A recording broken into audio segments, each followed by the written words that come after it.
สบายดีพ่อแม่พี่น้องเบิ่สุขุสุคนเนาะบ้านเฮาก็สิได้มาเบิ่ง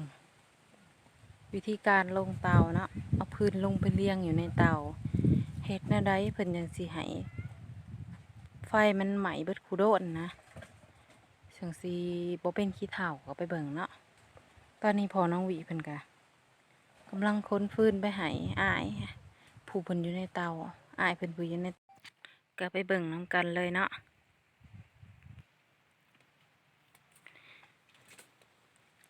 นี่ก็มันอ้ายอยู่ในเตา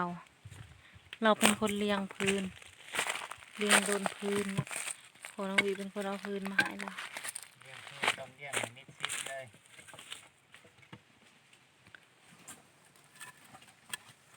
เราเลี้ยงพื้นก็เลี้ยงให้มัน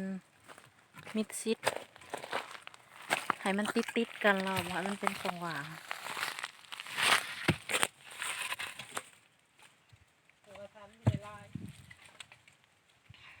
อัดแน่นนะสนะฐานยังสิได้ลายเป็นว่า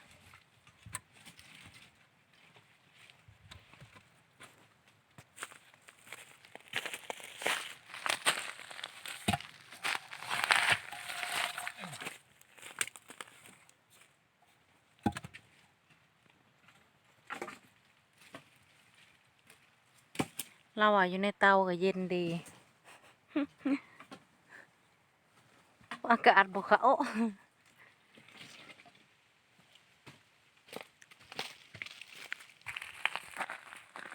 ใครอยากข้าวมาเด้อพี่น้องเอ้ยมาอบ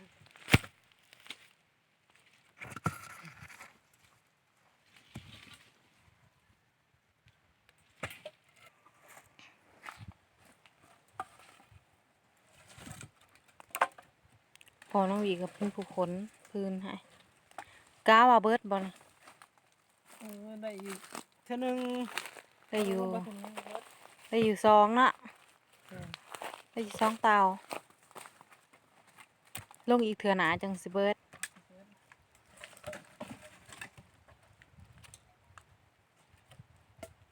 ทานแล้วสแกนเมื่อไว้เมื่อทานอะไรลงเพื่อลงหน้าพี่หนาเนาะเพื่อทำหน้า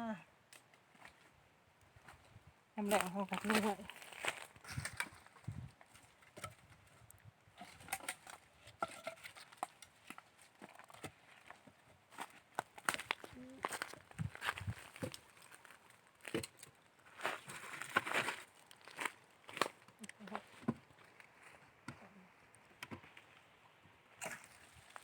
เอาพื้นหน่อยบ่ก่อน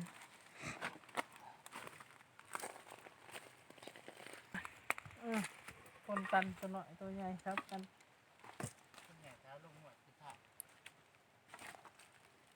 ขึ้นหน่อยแต่ขึ้นหน่อยมันยังใหม่ เพิ่นว่าพื้นหน่อยก็เอาลงแต่พื้นหน่อยจังไหมเสมอพื้นใหญ่ก็แต่อยู่แต่พื้นใหญ่ก็สอดกันไปสอดกันมา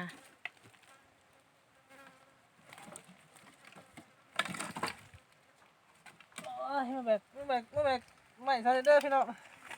ตายหลายอยู่เนาะมันแบบสีขวด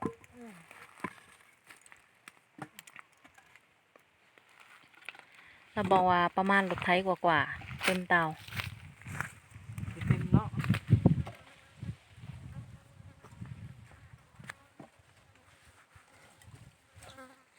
ยังไปกับโบเห็นเลยเนาะตอนนี้มืดเห็นแต่มือป่อนมาเอาพื้นตอนนี้ก็หอดเครื่องทางแนมเข้าไปก็เห็นคนเลยนะตอนนั้นเพิ่นยังอยู่ในถ้ำอยู่ ตอนเขาขึ้นตัวแบบว่า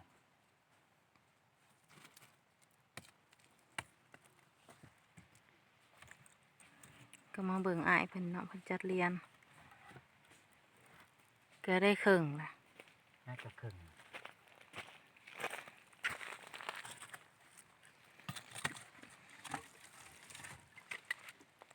กำลังขึ้นหัวไว้ เพิ่นเอาพื้นสอดไว้อยู่เทิงหัวพื้นที่ตั้งละตอนเพิ่นเอาลงไปทำอีกเพิ่นก็ตั้งแล้วบ้านนี้เพิ่นก็เอาสอดขึ้นเทิงหั หัวพื้นที่ตั้งไว้ให้มันขึ้นเต็มเตาอัดแน่นเพื่อให้ได้ทานหลายเพิ่นว่า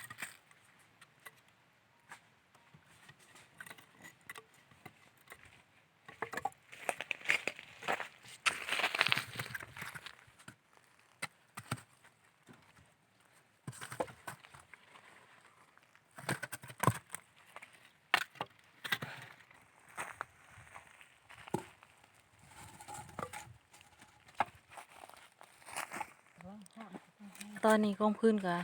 เรียบบางลงเนาะ บางลงแล้ว คนของมันไม่เจ้าไล่ถึงแล้ว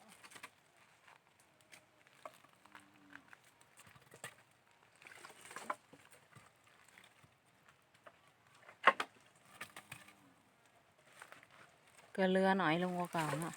เพราะว่าได้เข้าไปในเตาก็ครึ่งเตาแล้ว ไอ้เต็มแล้วพี่น้องเอ้ย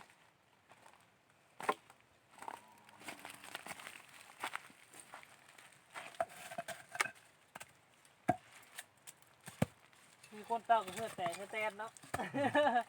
เป็นธรรมดาพี่น้องเอ้ยเขาเต้ากันได้ฮอด เขาเอาตอนแดดสำนะ ฮอดยังไงทานนี่ได้ก็ได้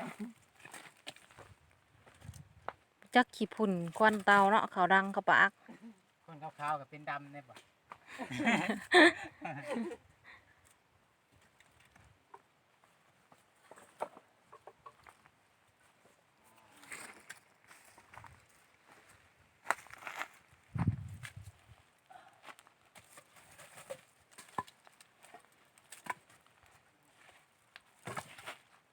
เต้าคนดำๆกับเป็นดำบ่กันคนขาวเขาเห็ดกับขาว มาถึงแดดได้ว่าถึงทานเนาะ ก็เมื่อยทั้งคนลงเตาแล้วก็ทั้งคนค้นพื้นเนาะ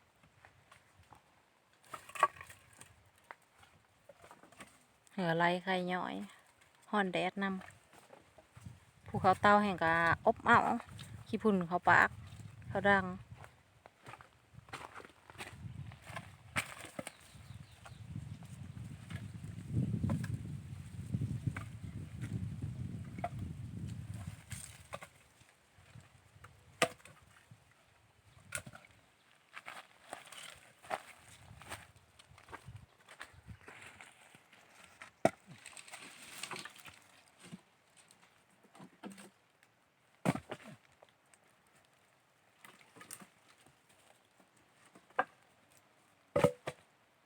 ทายเนี่ยกันหน่อยอ่ะ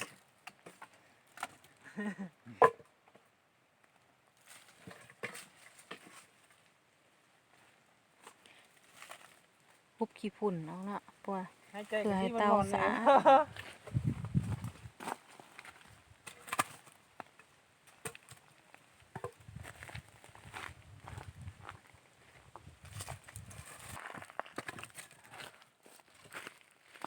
ตอนนี้ก็หมอแล้วไก่สิสำเร็จ ไก่สำเร็จเสร็จสิ้นแล้วภารกิจครั้งนี้อีกบ่ ตามเสนาเนาะ อืม ว่าที่ได้ทำไรเขาลงให้ทำนี้เนาะว้าวคัดขึ้นมีก็ได้15 สอบแล้ว สอบ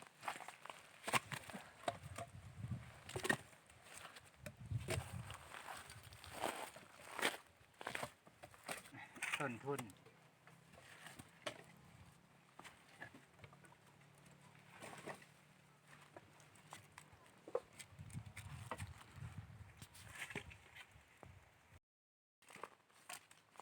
ตอนนี้ก็ได้เอาพื้นออกมาหอนนอกแล้วเนาะ สำเร็จแล้วสำเร็จแล้ว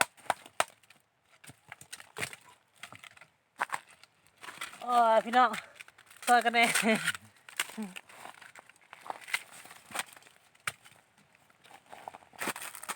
มามันอีกแล้วเราจะโคกระแทบละ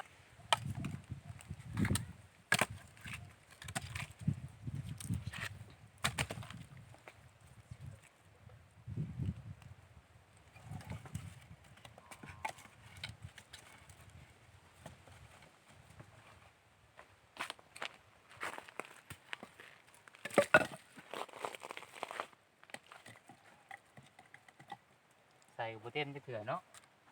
คนมาอยู่ไวๆพื้นสิเบิดป่าเลย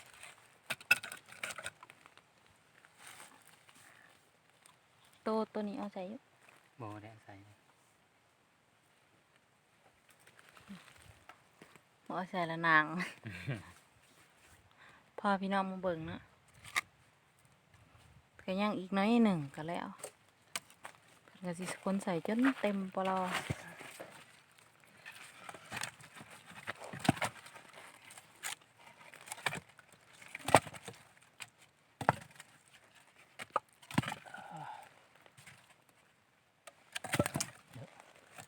เสียบปักมือ มีส่วนเตานี้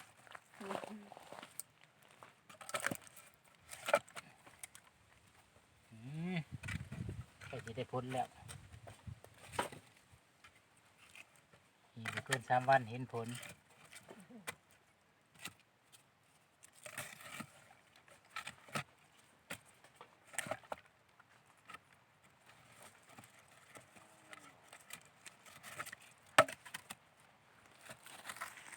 จบบริบูรณ์แบบ ที่พาวง่าย พลังงานเนื้อเรียบร้อยเนี่ยมันคืนเขามาจูดเลยเว้นนี่เนาะ เป็นหลักมาจู่เจ้ากันได้เนาะ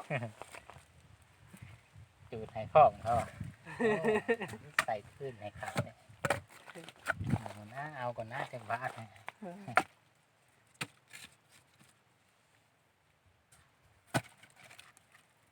โอเคเดี๋ยวสลับก็ใส่ก็ได้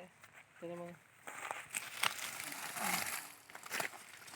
แล้วเลยเด้อพี่น้องเอ้ยบานนี่เริ่มแล้วอันนี้เริ่มติดไว้แล้วบานมื้ออื่นรอดแต่จูดเมื่อนี้พักผ่อนก่อนได้สำนิ่งก็ดีใจแล้วบาน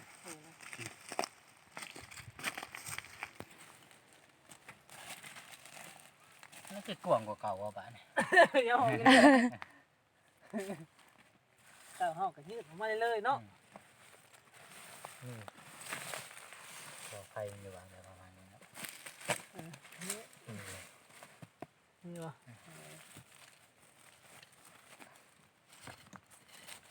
นี่เป็นล่อทาตั้งแต่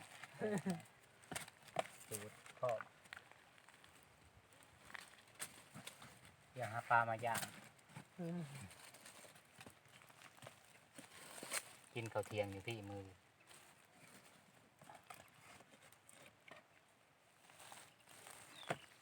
โอเค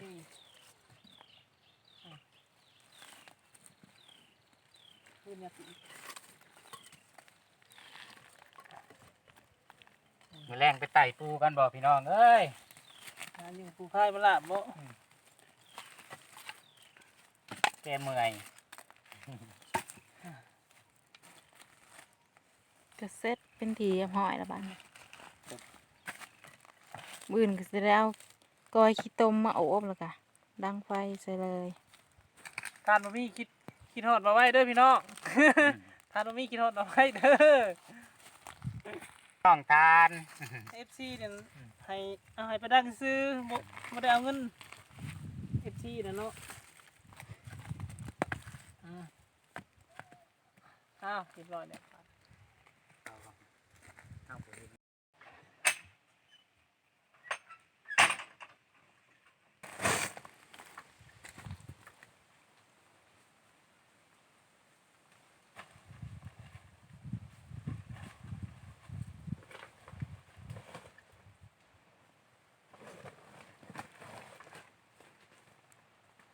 ตอนนี้ก็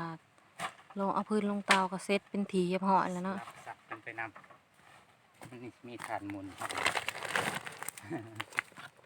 เดี๋ยวคุณลงน้ำล้างก็ได้จะแต่งกุหลาบดิ ก็สิได้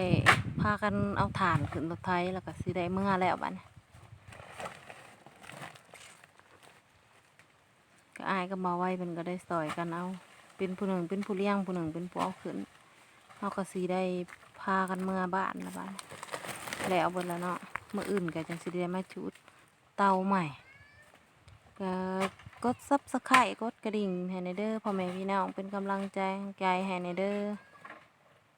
ฝากกดไลค์กดแชร์ให้ในเด้อพอกันคลิปหน้าเนาะว่าเฮาสิมาเฮ็ดหยังอีกต่อไปบ๊ายบาย